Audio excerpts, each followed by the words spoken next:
Hey Aries, welcome to Sweetteaastro and Tarot. My name is Erica. Why don't you sit a spell and we can talk about the stars? How's life treating you?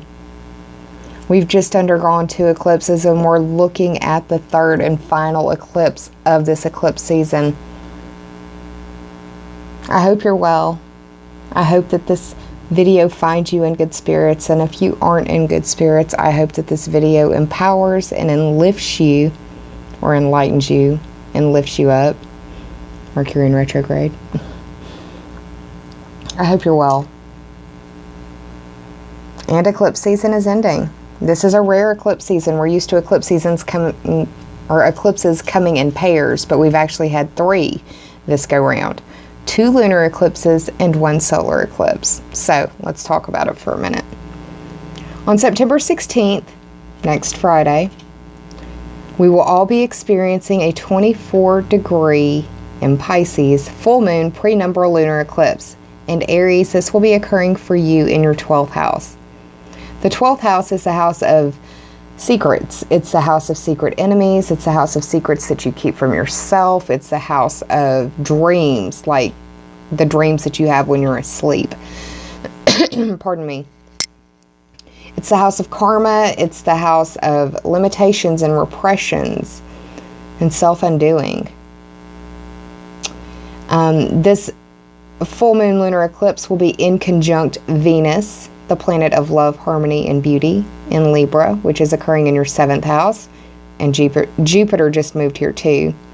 Jupiter is the planet of expansion, excess, and achievement. So it may amplify this energy even more so. The 7th house is the house of counseling, open enemies, and that could be testifying in open court against someone. Or how I'm seeing it is arguing with somebody online in an open forum where other people can read it, like Facebook or YouTube comments or Reddit, things like that. It's also the house of identifying with others and partnerships. Partnerships can be your business partnerships. It can also be your intimate relationships. It can be the partnerships that you have with your children, with your acquaintances, with your work friends, with your parents, just anybody that you have a relationship with. It could manifest in that house. This full moon prenumbral lunar eclipse will be squaring Mars, the planet of energy, impulse, and aggression, in Sagittarius, and this is occurring in your 9th house. The 9th house is the house, it's a very broad house.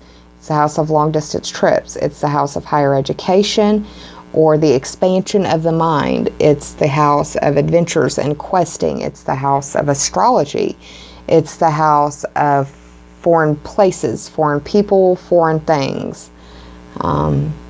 It's the house of religion and philosophy and legal system matters. I don't know if I said astrology. So yeah, all of that's playing out on the 16th for you. There's going to need to be an adjustment made in your 7th house. There's an adjustment that needs to be addressed in your 7th house. That's what this in conjunction's presenting. And there's going to be tension present in your 9th house because of the aspects as well. Now you've undergone eclipses. The eclipses that you've already endured, Aries, and I'm with you because I'm an Aries sun.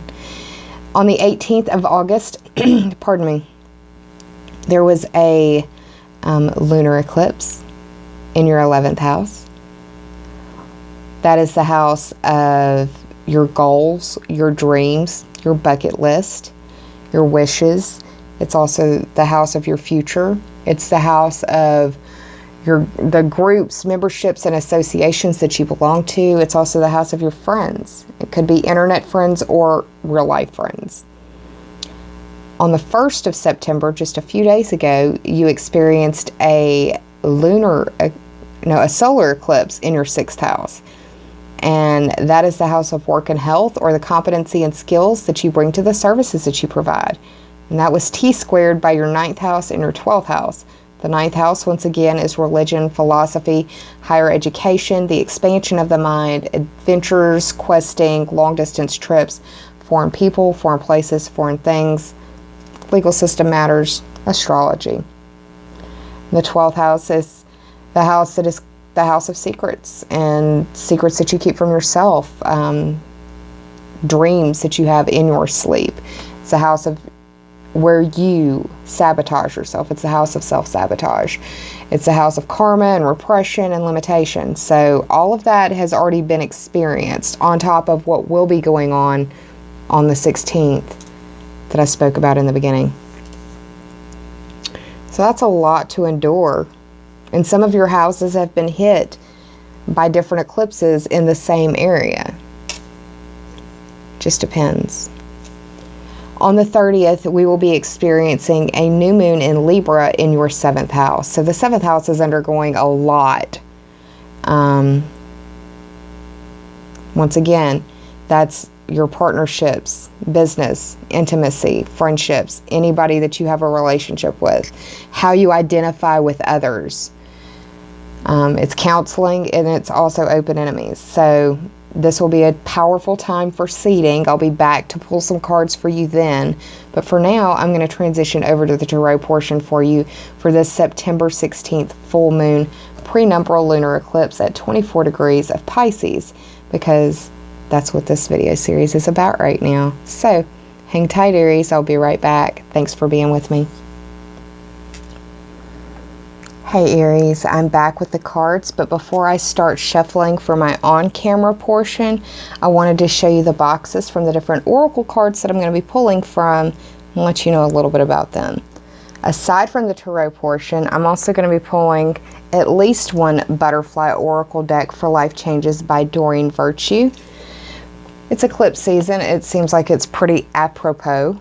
I'm also going to be pulling a fan favorite from the Sacred Rebels Oracle deck by Elena Fairchild. The artwork is by Autumn Sky Morrison, and there are so many of y'all that love this deck, and I'm so happy I could share it with you. I got a new Oracle deck that I haven't shared with y'all yet, but I'm going to this go round. It is The Journey of Love, and my fiance got it for me. So thank you, Jeremy. I love you, babe. He got it as a gift for me for my 1,000 subscribers, so that was very sweet of him. It's called The Journey of Love, and this is another Elena Fairchild Oracle deck. The artwork is done by an artist named Rasuli. I believe I'm pronouncing it correctly. And in the guidebook, there are poems that go with each card, and those poems are written by Richard Cohn.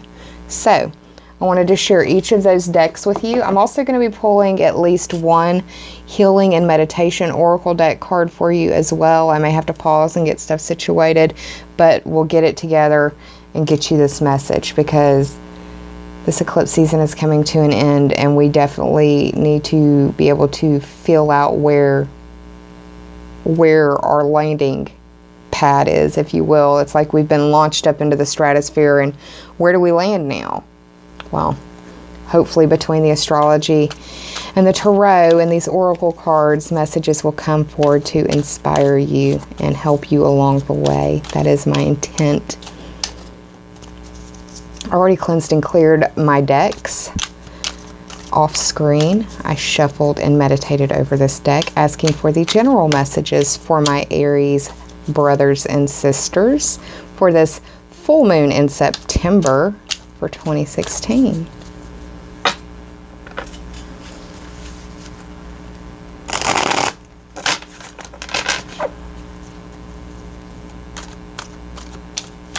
Want to do a longer than, or I don't know, average shuffle for this, because it is such a impactful time. We are closing out the thinning of the veil. The messages that we've been receiving from universe won't be quite so strong or quite so apparent, and eclipse season is not anything to fear. It is the universe lovingly getting us back on the path that we need to be on. So, all right.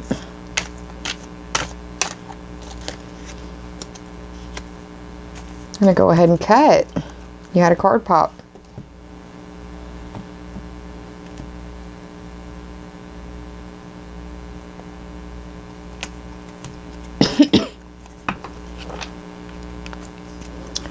bottom card for the underlying theme or the overarching energy, and the top 3 for clarity. I'm going to set this aside. Oh, my little earbud keeps trying to jump out of my ear.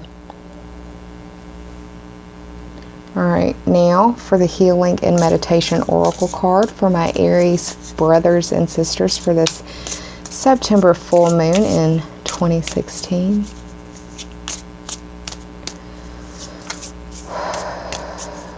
Healing and Meditation Oracle card for my Aries brothers and sisters for September's full moon.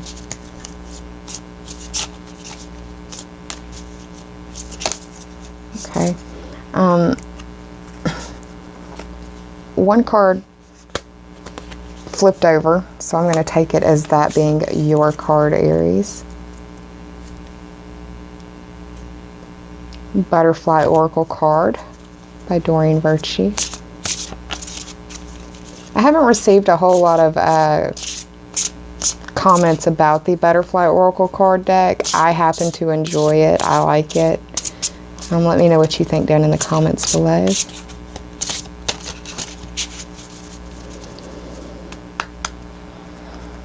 Cut.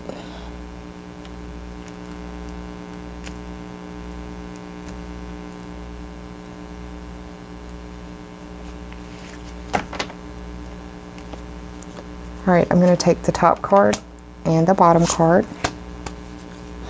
Give me a lot of cards to read, y'all. It's going to tell a story. Next, from the Sacred Rebels Oracle card deck.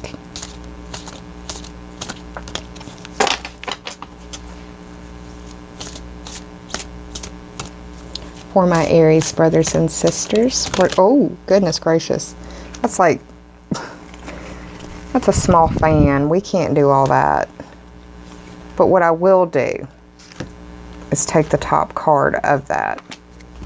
How's about them apples? I think that's pretty fair. Okay. And finally, The Journey of Love by Elena Fairchild. This is what the back of the cards look like. It's made by the same company that made the Sacred Rebels Oracle deck. So it's a very sturdy deck, and I like it. The cardstock is heavier and it feels laminated, a little bit more sturdy, which is good for me and my very rough hands. I'm tomboyish in many ways, y'all. I'm very dudeish. Very dudeish.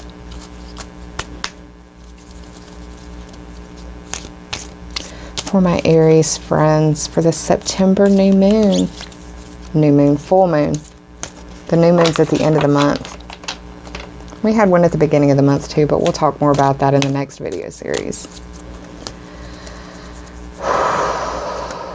September full moon for Aries. That one wants to fall.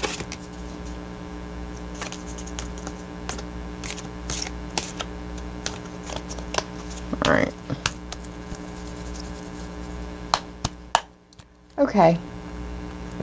Now, the Journey of Love deck is new to me, so I'm going to read from the book for that. For this card, so I can give you the poem, like I said, that's written by Richard Cohn. Also want to give you Elena Fairchild's interpretation as well, because this is an eclipse reading, brand new card deck. I want to give you as much information as possible. I'm going to go ahead and flip these cards over and get things situated. I'll be right back, y'all. Hang tight. You're awesome. Hey Aries, I'm back with your cards. I've got them all flipped over, and let's go ahead and get started.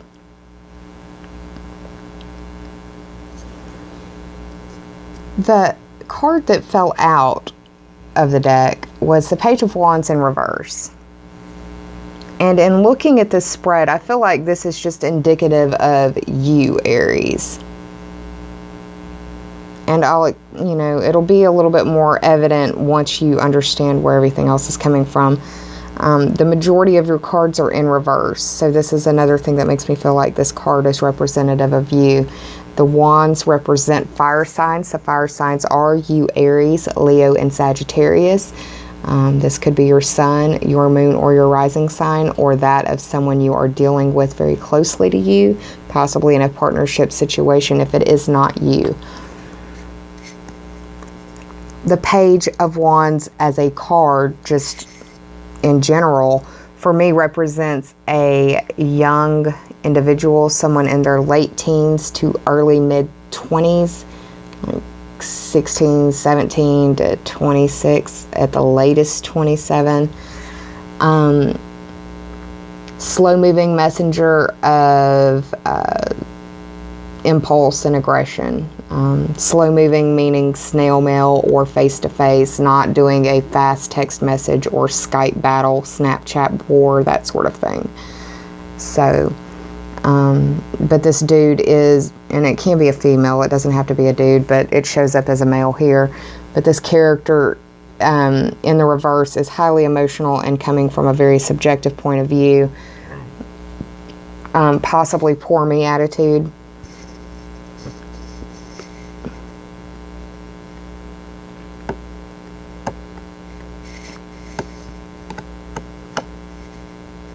So if it's not somebody of that age that I listed, then it's somebody acting that age. I don't know if I articulated that well or not. So, like I said, I really feel like this was just like, hey, this is the Aries reading kind of falling out. That's what I'm seeing. It may make sense to just a few people out there. I'm not sensing that it's really something that's going to matter a whole lot to a whole lot of people. Interesting note, the way that the cards that I pulled for you ended was you have a 10 starting off and a 10 ending. And the 10 starting off is in reverse and the 10 ending is upright. So that's a good sign for me, ultimately. So the underlying theme or overarching energy, however you choose to see it, for this full moon in September, Aries, is the 10 of Pentacles. The 10 represents for me the 10th house, which is the Capricorn ruled house of your career, your status or reputation, dealing with authorities or experts in their field or authority figures, that of a doctor, dentist, policeman, judge, that sort of thing. Or just your boss, parents. Could also speak to your destiny. William Shakespeare said, all the world is a stage, and I look at the 10th house as the stage that you approach the world on and how the world knows you. The Pentacles represent resources. Resources can be anything from money to energy to love to resources you have on hand to it also represents earth sign energy. The earth signs are Taurus, Virgo, and Capricorn. It could be their sun, their moon, or their rising sign. It's just dependent. You will not know that information unless you have either looked at their birth chart or they've told you. The 10 of Pentacles is, this is familial wealth. This is generational wealth. This is having the entire family out leisurely enjoying everything that you have and has been given to you by the fruitful work of those before you. You've got enough money for the extra animals. There's grandpa chilling. Everybody is content and they have everything that they need. Another thing that I love about this card is that it is the most of the pentacles that you will get in the tarot deck. The 10 is the most. The very next card after the 10 is the Page of Pentacles, and he has one coin in his hand. This is the most. So it being the overarching theme or the underlying energy, money, resources, health, that type of energy could be important to you, or earth sign energy, Taurus, Virgo, or Capricorn. Or it could be a combination of the two. It all depends. It hits us in different ways. And this is a general reading, so if it is not resonating for you, please check your moon or rising sign. The first card that you got was a Wheel of Fortune in reverse, and the Wheel of Fortune is the 10th card in the Major Arcana. It's actually the 11th. The Fool is listed as the 0 card, and it's the beginning of the tarot deck. But it's listed as the 10 here. I'm not going to argue the semantics of it. That's Zoe back there. The 10th house is ruled by Capricorn. That's some earth sign energy for you. It speaks to your destiny, authorities or authority figures, your reputation, your career, and your status. Once again, all the world is a stage, according to William Shakespeare. This is the stage that you approach the world on and how the world knows you. Now, as a major arcana card, the Wheel of Fortune is representative of the planet Jupiter. And Jupiter just went into your 7th house. The 7th house is where you're also going to be dealing with an in conjunction to the full moon. It'll be Venus that the in conjunction will be towards the full moon. So the 7th house is going to be very important to you. The 7th house is how you identify with others. It's your partnerships. It's your business relationships, your work relationships, your partnerships in school. It's your partnerships in life. It's your spouse. It's your intimate relationships. It's your children. It's your parents. Anybody that you have a partnership with. It's also open enemies. And the fact that it's in reverse could be speaking to finding out about open enemies. Open enemies can be testifying in open court against you. It can also just be people who need to get some ice for their haterade. And I'm just going to leave it at that. But Jupiter is the planet of expansion, achievement, and excess. The Wheel of Fortune in the upright is always a positive omen.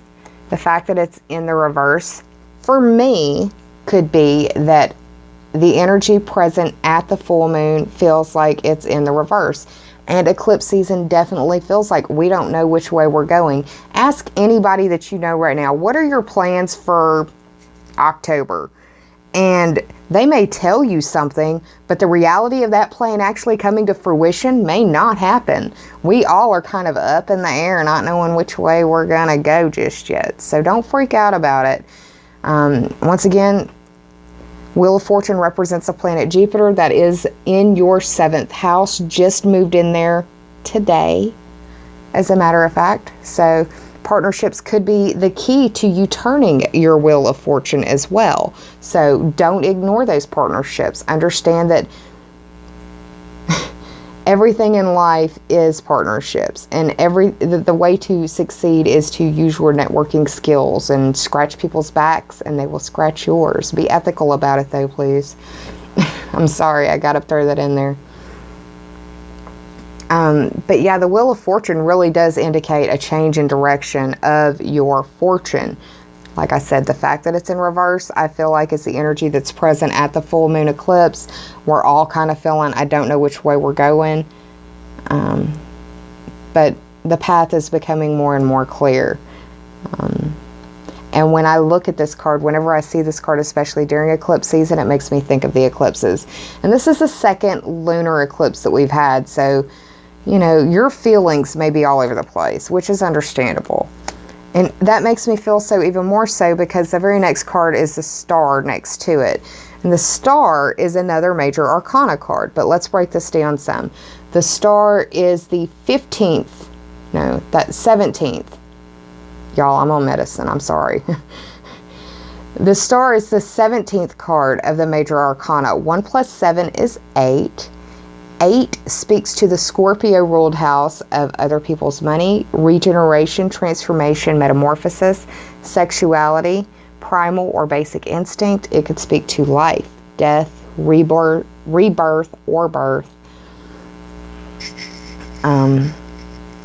The star as a major arcana card represents the zodiac sign Aquarius, and the first of the 3 eclipses that we had was at 25 degrees Aquarius, I believe. And that was on the 18th of August. That occurred in your 11th house. The 11th house is the house that speaks to your goals, your wishes, the dreams that you have for yourself, your future, bucket list type energy. Also your friendships, groups, memberships, associations that you belong to.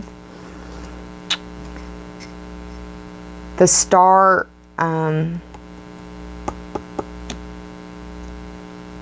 for me, it represents like finding awareness, or something's being illuminated, something's being brought to your attention. And it's probably dealing with the intimacy house. You've got a lot of partnership energy going on, which makes me feel like relationships may be a big deal for you. And I'm an Aries sun, you know. It is what it is, right?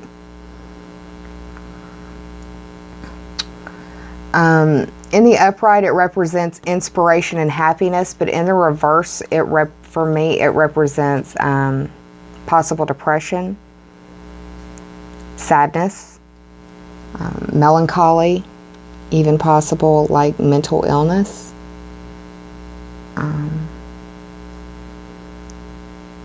Lost in one's emotions, incapable of detaching from the emotional aspects. The third card you got was the Seven of Cups in reverse. And the 7, this is a recurring theme, y'all. 7th house, partnerships, identifying with others, counseling, and open enemies. The Cups deals with emotions, relationships, things that fill you up and make you feel like you have substance, or that make you feel like you are whole. Things that you can run out of quickly too.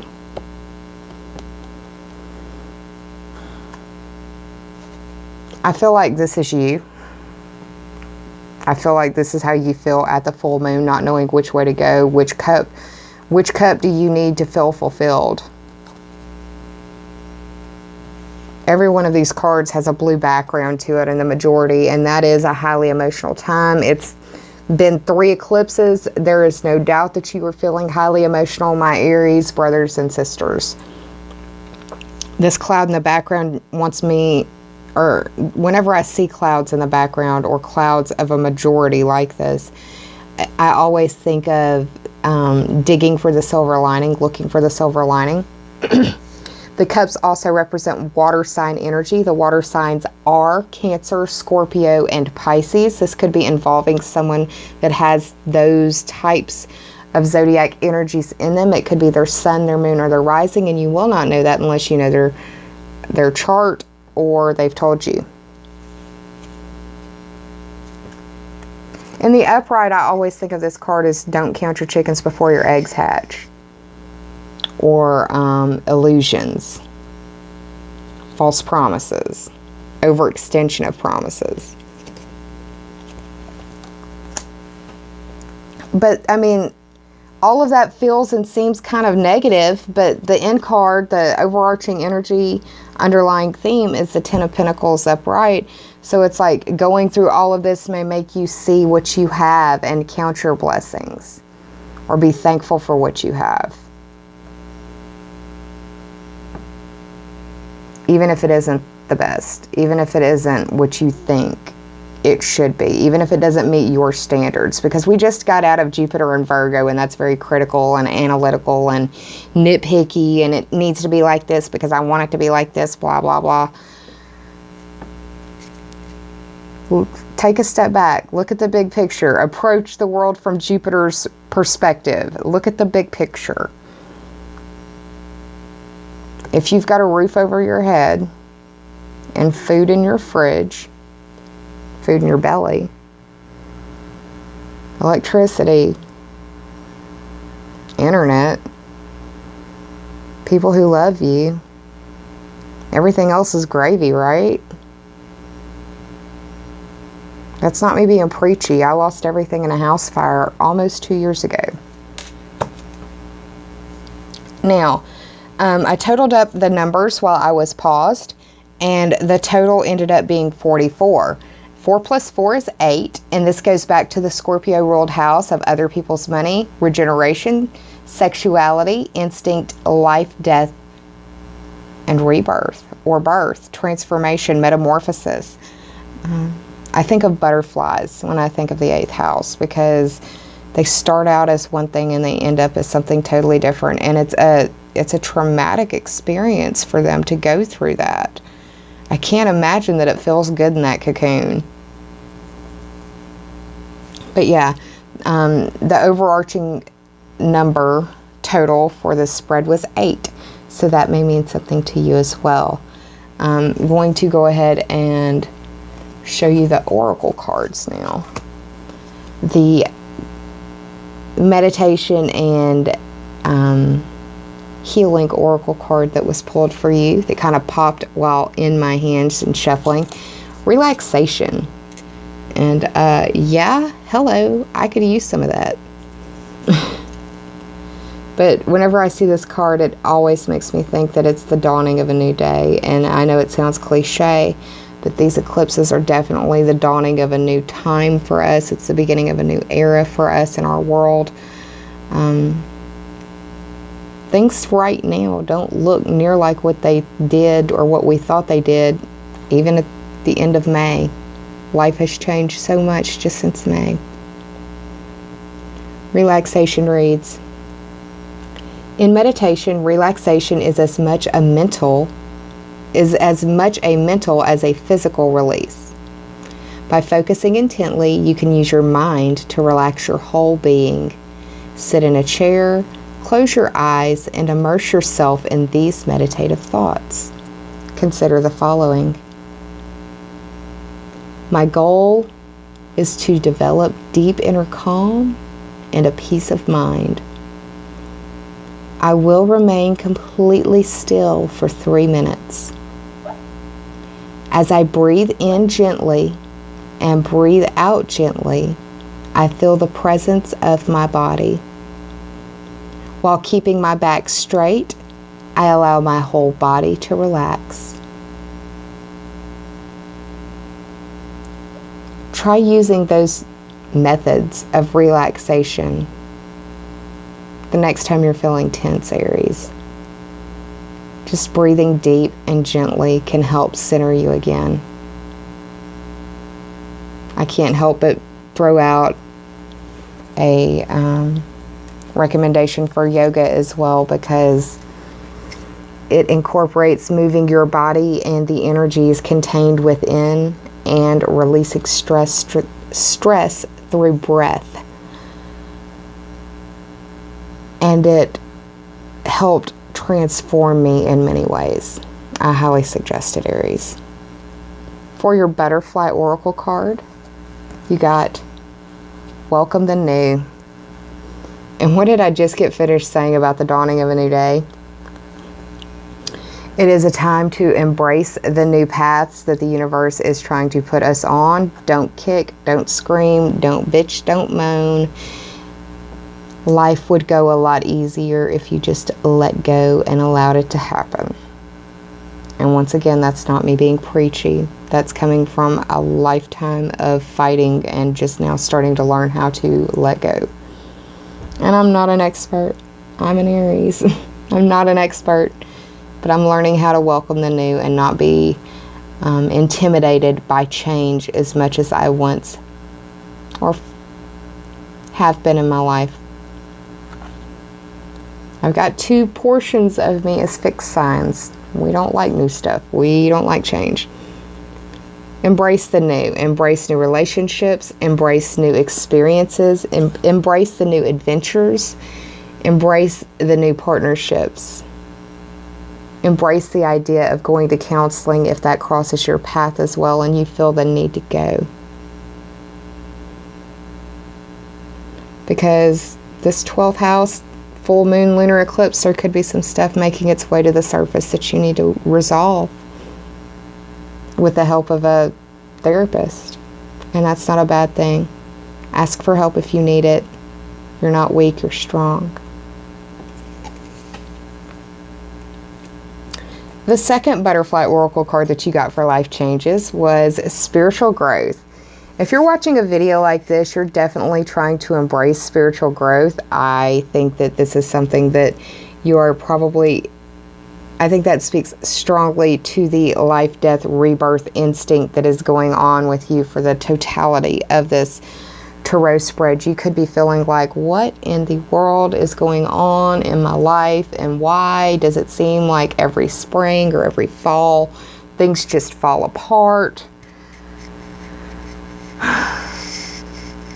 It's the universe thumping us back on path. Sometimes those thumps are easy and gentle. Sometimes they feel more like drop kicks. I personally have experienced more of the drop kicks. Spiritual growth could mean that you are wanting to embrace a new spiritual path. Once again, you're watching a video like this, you are embracing new facets of spirituality. Spirituality and religion are not one and the same. They can exist in the same space, but they are two entirely different things. They can be used together like salt and pepper, but they are two different things. You are having ninth house energy, and that's dealing with philosophy and religion. Embrace those things and embrace the changes that are trying to come through for you.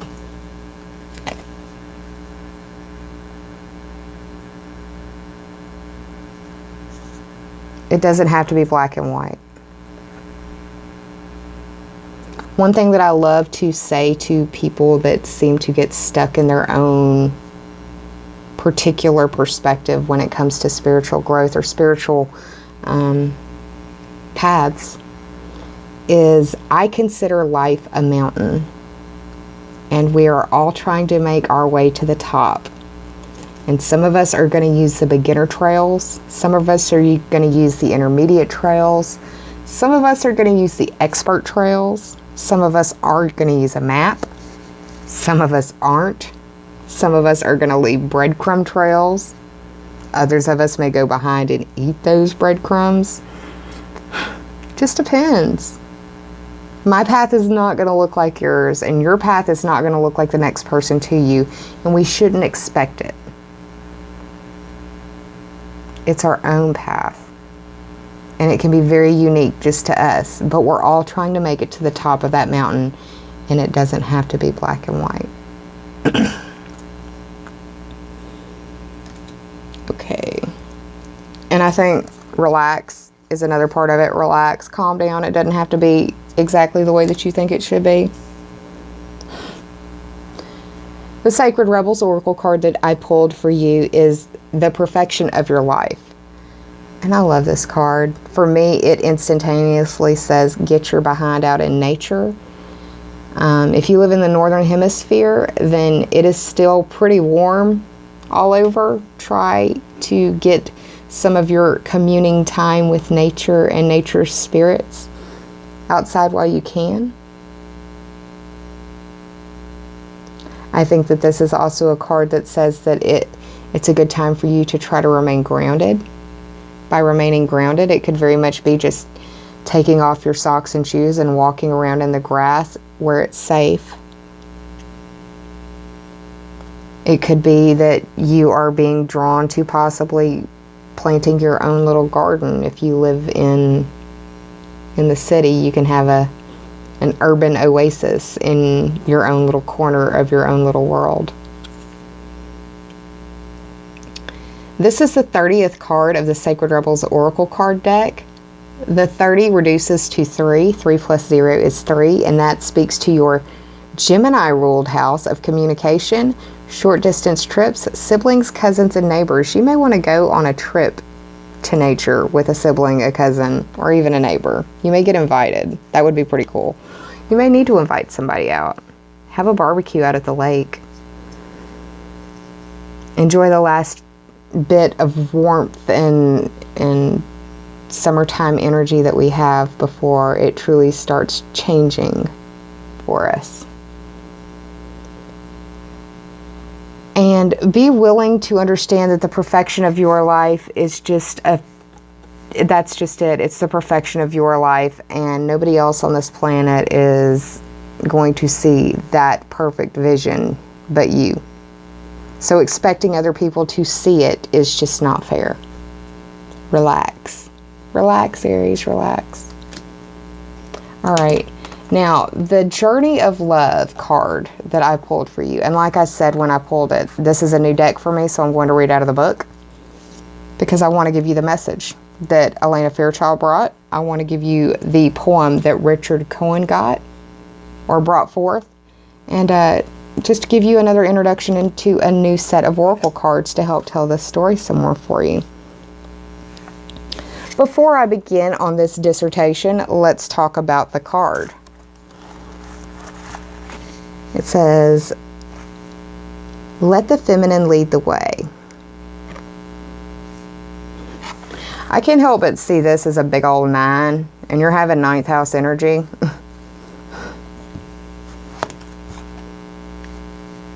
I also think that this is a card of following your intuition and releasing the preconceived notions of logic and measurement per se, and following your heart, following your gut, following your intuition.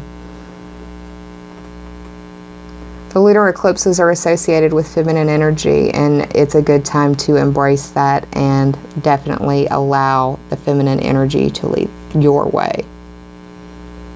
It's the 39th card of this oracle deck of 70 cards. 3 plus 9 is 11, and that speaks to your 11th house of friendship, groups, future wishes, goals, and dreams.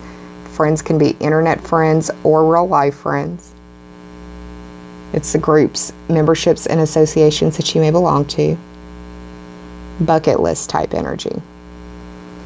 Let the feminine energy, let the divine feminine energy lead you in your goals, in your wishes. Sit still on this full moon and just allow yourself to meditate on what are your future wishes, your future goals, your future dreams. You are the author of your story, and you can write the chapter. You have to finish the one that you're on, though, and that's what eclipse seasons are about. Let's see what the book says. The feminine principle in you, whether a man or a woman, is the way forward in your life now. She is the principle of feeling of surrender. She feels the intelligence of the divine guiding light in a way that the masculine principle cannot at this time. You may not see where you're going, but you can feel your way forward. Let go and let your senses lead you, becoming more exquisite and more communicative. Be led by your heart. Don't worry if you don't know all the details yet or how it's going to work out. She knows the way, so let her lead. This oracle brings confirmation to you that what you have been feeling or sensing, even without any logical physical evidence, is worth following up on. Trust your senses over appearances. Trust your intuition over your intellect. You are letting feminine wisdom energy guide you, and she will steer you in the best direction. The poem by Richard Cohn. My coming out is the freedom to be who... I messed that up already. Let me restart. My coming out is the freedom to fully be who I am, and the surrender to the divine essence expressing through and around me. My coming out is the marriage of twin souls with my life partner in gratitude and love, unfolding as more than we ever could be on our own. So beautiful. And I'm an Aries sun, y'all. I think the highlight of the reading is to relax and to let the feminine lead the way. I hope you enjoyed this reading, Aries. Please, once again, be sure to check out that September reading that I posted at the beginning of the month. I'll be sure to link it in the description down below. I have all of this time stamped for you as well. I will be seeing you for the full moon at the very end of the month. This has been a busy month, but it's worth it, y'all. I'm just trying to help empower and enlighten y'all, let you know what might be coming down the tubes for you. Take care of yourselves. Employ your self-care measures, and remember to be kind to yourself. Save some of that kindness for others, because we're all going through these eclipses. It's just hitting us in different areas. Be sure to watch your rising and your moon sign if Aries is your sun sign. I'll see y'all at the end of the month. Take care, and namaste, y'all.